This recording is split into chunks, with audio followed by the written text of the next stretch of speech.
Meus amigos, minhas amigas, sou o reverendo Moisés de Brito, presidente da CONILEB, Convenção Nacional das Igrejas e Líderes Evangélicos do Brasil, e presido o Supremo Conselho Nacional da Igreja Evangélica Pentecostal Missão da Paz. Até o momento não me pronunciei quanto ao vírus que tem atingido as nações da Terra. Não tão somente o Brasil, mas como também iniciando-se na China, se estendendo para a Europa, para as Américas. E assim hoje a nossa terra, o Brasil, já nos seus primeiros contágios, eu digo primeiros contágios até porque em outros países tem sido mais acelerado, tem ceifado vidas com mais relevância, com mais intensidade. Um vírus que começou na China. E o impressionante que é um vírus que tem atingido mais as pessoas de uma certa idade, ou que seja, as pessoas vulneráveis.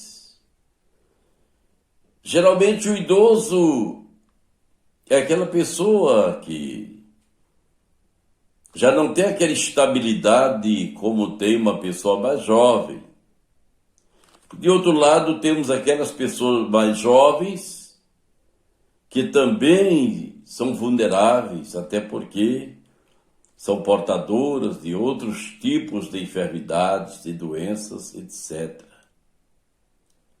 É uma calamidade que tem preocupado as nações da Terra.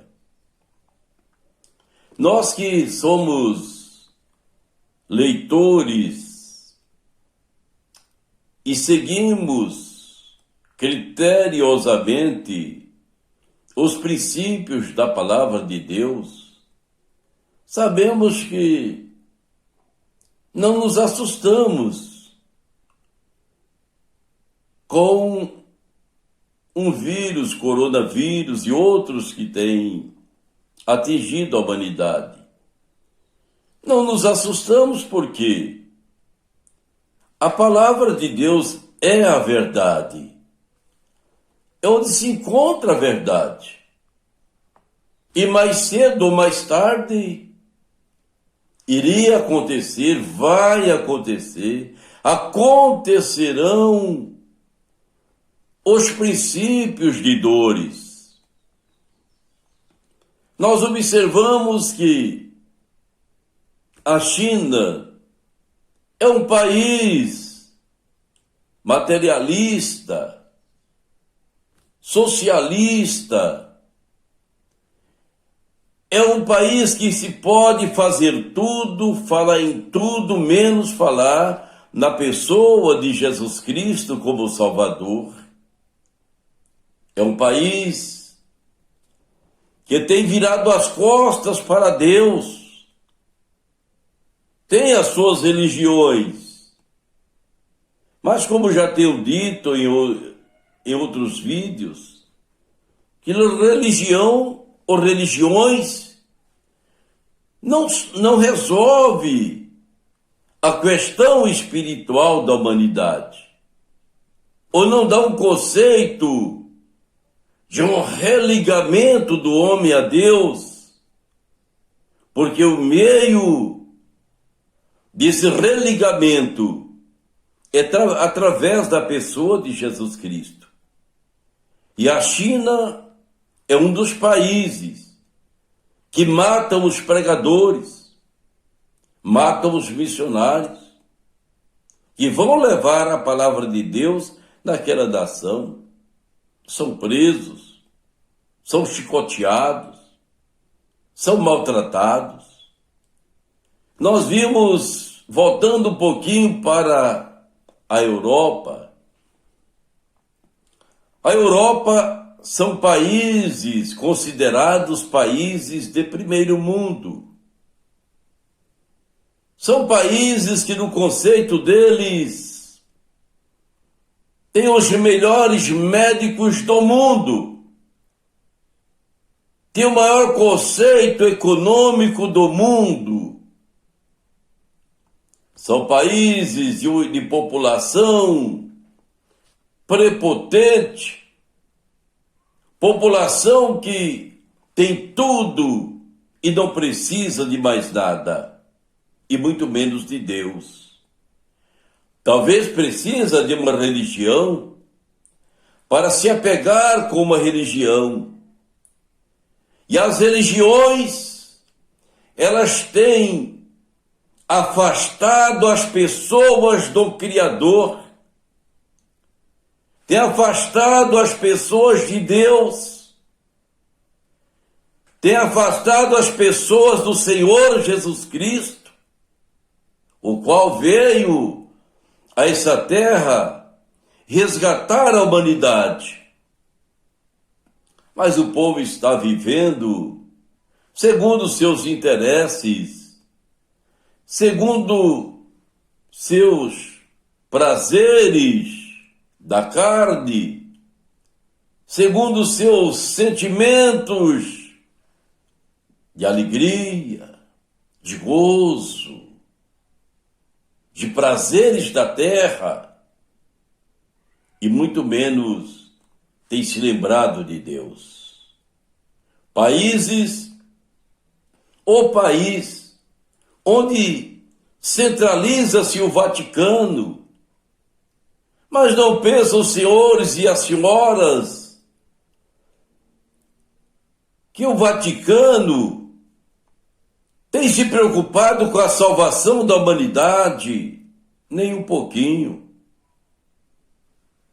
Se preocupasse com a salvação da humanidade, ensinaria, pregaria, ministraria sobre o pecado que afasta o homem de Deus, sobre a pecaminosidade que vem afastando as gerações da pessoa de Jesus Cristo como Salvador, e ter levado as pessoas a adorações de outros deuses, ou que seja, de imagem de escultura. E por trás dessas adorações, essas venerações, estão os demônios. De outro lado, nós temos visto uma ideia mundial para se alinhar os evangélicos, católicos, espíritas, outros segmentos orientais, se alinharem em uma só posição de fé, ou que seja de harmonia, de integração. Nós vimos o governo mundial sendo ventilado, o governo mundial sendo preparado, a entrada do anticristo sendo preparada para entrar, para infiltrar, para ter livre acesso junto à humanidade mundial. Diante disso, hoje, se falam que todos são cristãos. Eu ouvi um deputado evangélico hoje dizendo, nas redes sociais, dizendo: nós somos 80 milhões de cristãos. Cristão desse nível. Ser cristão simplesmente de um título não vai resolver a situação espiritual da humanidade. Há tempos atrás, até o IBGE, nas suas pesquisas, denominava, que talvez na próxima continuará denominando, quem é evangélico, quem é católico, quem é espírita, quem é budista, outros segmentos religiosos, mas tinha a identidade dos evangélicos. Hoje está havendo uma sociabilização, que não quer dizer mais que são evangélicos. Não, somos cristãos, se igualando a todos. A igreja está deixando de exercer o seu papel. A igreja está deixando de ser a luz do mundo e o sal da terra. Nós observamos agora as decisões e quero parabenizar o senhor presidente da República, capitão Jair Messias Bolsonaro, com todo o respeito, tendo colocado a igreja como atividades essenciais. Parabéns. Até porque o médico cuida do corpo, cuida da saúde do corpo do ser humano, mas nós cuidamos da saúde espiritual da igreja, contribuímos para isso. Os pastores sinceros estão preocupados com a vida eterna, da salvação da pessoa que precisa de se relacionar com Deus. Mas de outro lado, em contrapartida, nós temos os governos estaduais, os governos municipais criando barreira. Logicamente, os pastores, os anciãos, os ministros, eles vão querer o bem, desejar o bem do seu povo, do seu grupo, tendo cuidado, mantendo as recomendações do Ministério da Saúde, quanto cuidado da higiene, cuidado das pessoas vulneráveis, o cuidado para com os idosos, para não se apresentarem à igreja, mas para serem assistidos em suas casas, em suas residências, em seus recintos, assistido pelos pastores, assistido pelos obreiros, assistido pelos anciãos, assistido pelos cooperadores, assistido pelos seus líderes religiosos. Mas não dizer, fechem os templos, onde já se viu isso,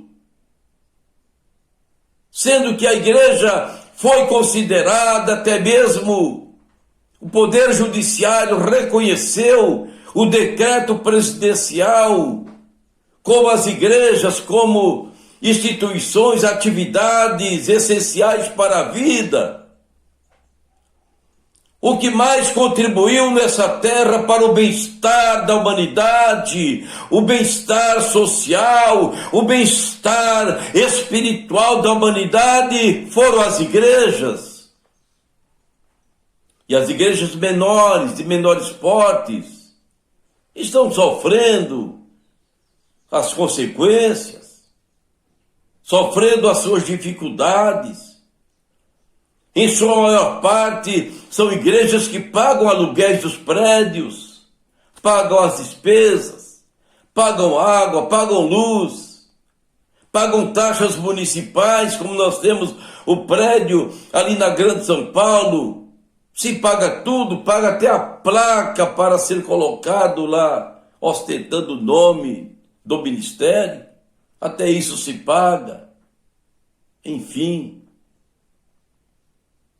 Ouvi o senhor governador do estado do Rio de Janeiro ameaçando as pessoas, dizendo que se pegar uma pessoa fora de hora da rua vai prender.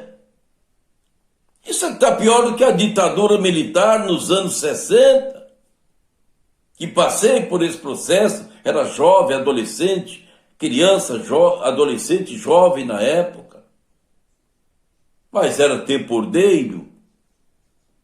Mas observamos que as leis não são mais respeitadas. As igrejas, os pastores, as lideranças, o desejo é só abençoar, só estar abençoando. Então nós observamos que as igrejas têm seus compromissos econômicos, os compromissos financeiros. Não estou dizendo os megas ministérios que têm suas grandes reservas, mas as pequenas igrejas são aquelas que mais evangelizam, são aquelas que vão mais prestando serviços sociais às comunidades, estão mais perto das comunidades, lá na vila, lá no bairro, num salãozinho, uma garagem, um trabalho simples, começando, iniciando, até se reestruturar, até comprar o seu terreno, construir um templo próprio para abrigar os fiéis. Mas estão, nesse momento, de mãos atadas, por um decreto municipal, por um decreto estadual, que não tem nada a ver com a situação. Senhores governadores, quais são as intenções dos senhores governadores de São Paulo, governador do Rio de Janeiro e outros governadores? Quais são as intenções? Desestabilizar o país? São essas as intenções? Uma delas, desestabilizar o país, levar o país ao caos, impedindo as pessoas ir ao trabalho, ir ao seu emprego, à sua atividade que exerce. Vejam só, os trens estão lotados, os metrôs estão lotados, os supermercados estão em grandes movimentos lotados. Estive no supermercado em Presidente Prudente, lá está funcionando normal. Pessoas idosas. Lava a mão com gel e normal, comprando, fazendo suas compras, nas farmácias, nos supermercados, nos bancos, etc. E por que as igrejas? A igreja obedecendo os conselhos do Ministério da Saúde, as orientações cuidadosas, se os pastores são cuidadosos. Na nossa convenção nós temos mais de 1.000 pastores de ministérios pequenos, médios, parados, sem poder ir orar ir lá abrir o templo, fazer um programa de atividades, cuidadosamente.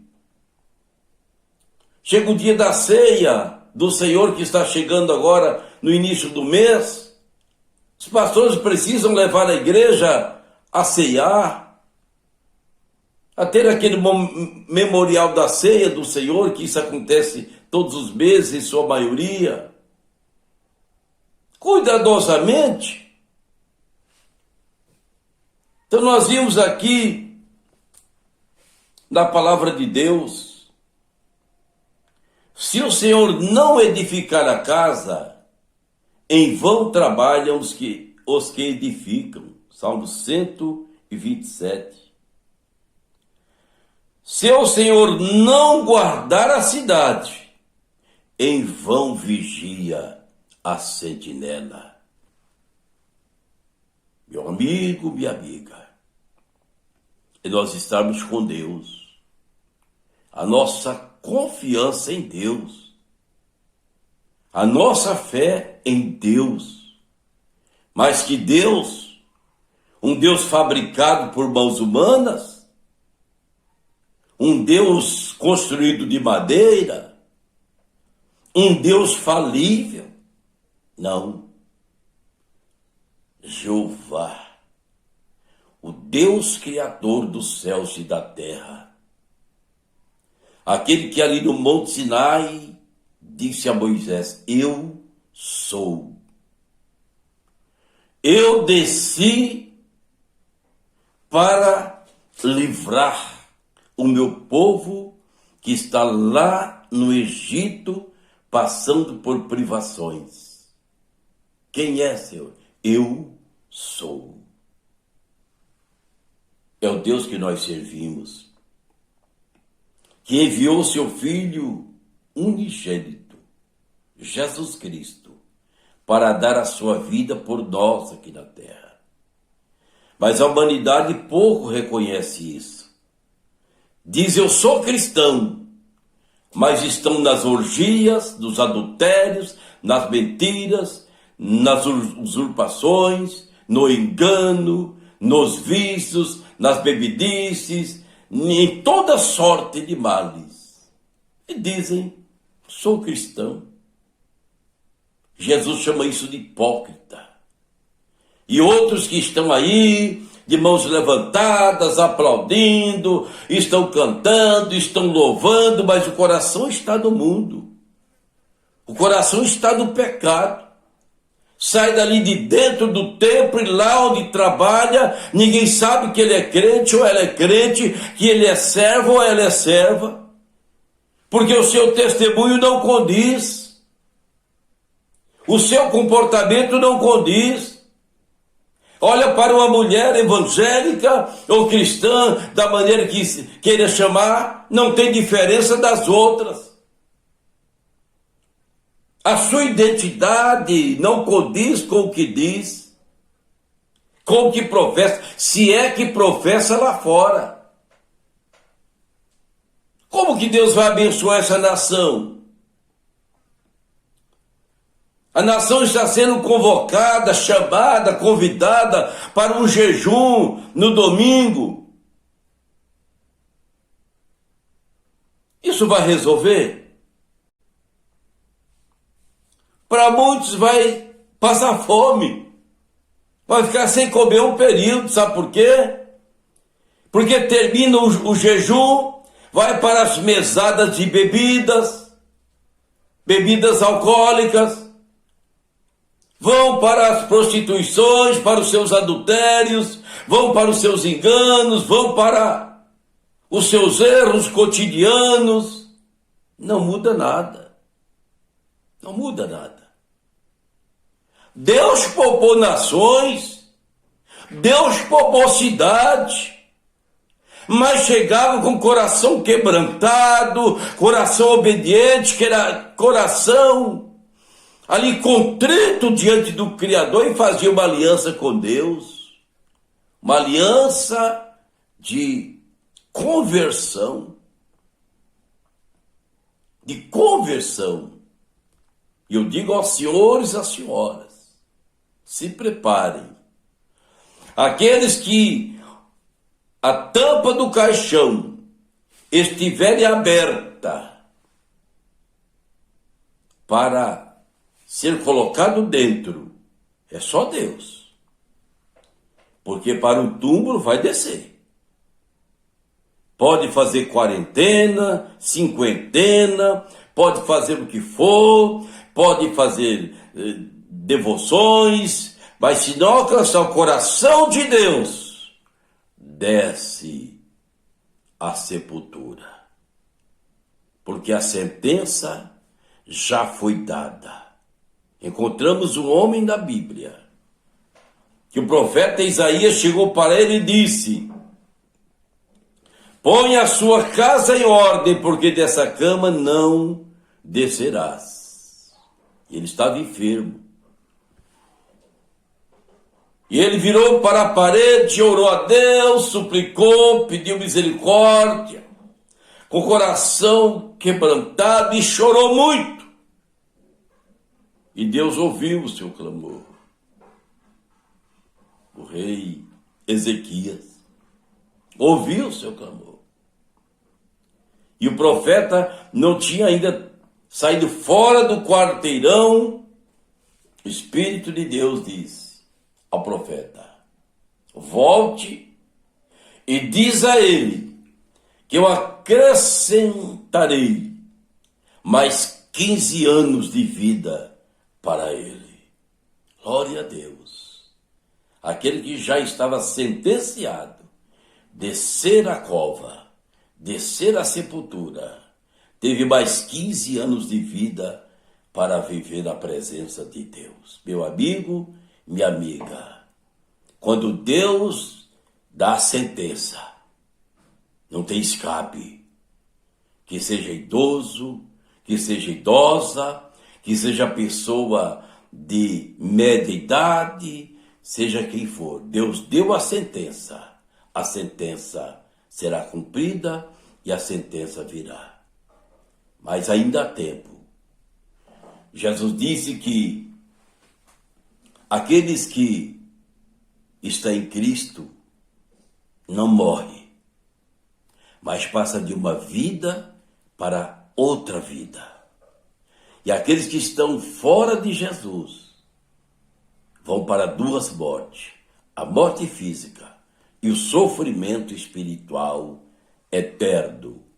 Ainda há tempo de você, eu, nós recorrermos a Deus, buscando a sua misericórdia, para que livre a nossa geração e também salve a nossa geração, salvar da morte física e da morte eterna, que é a pior morte, que é uma morte que o ser humano vai para a eternidade e nunca mais vai ter paz e alegria da vida, mas sofrimento eterno com o diabo e seus anjos. Essa é a sentença para o desobediente, que vira as costas para o seu Criador, que rejeita a Jesus Cristo, que rejeita a santificação, que rejeita a santidade, que rejeita a pureza diante de Deus enquanto está em vida aqui na terra. Que o Senhor te abençoe, que o Senhor te guarde. Eu quero orar com você. Eu quero orar por você nesse instante. Quero falar com Deus a respeito da sua vida, da sua família, do seu lar e de todos os seus. Mas guarde bem, se o Senhor não guardar a cidade, em vão vigia a sentinela. Se o Senhor não guardar os seus, não adianta a quarentena, não adianta isso ou aquilo, mas recorrer-se a Deus. Senhor meu Deus, eu oro, Senhor, a favor de todos quantos estão tendo acesso a este vídeo. Seja o homem, a mulher, a moça, o rapaz, a criança. Meu Deus, tenha misericórdia. Estende as tuas mãos, meu Deus, e liberta aquele que está oprimido. Aqueles, meu Deus, que estão presos em correntes e em cadeias espirituais. Aqueles que estão presos, meu Deus, por espírito de enfermidades e de doenças. Aqueles que estão detidos espiritualmente.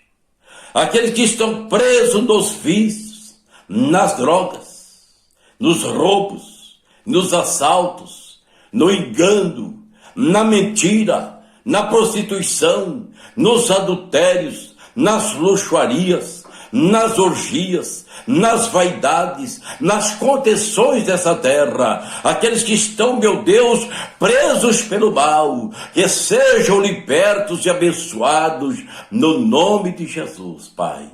Que haja um arrependimento a cada coração e venham recorrer-se a Jesus Cristo como Salvador. Ouvintes, o Senhor te abençoe e o Senhor te guarde. O Senhor abençoa o seu lar e a sua família.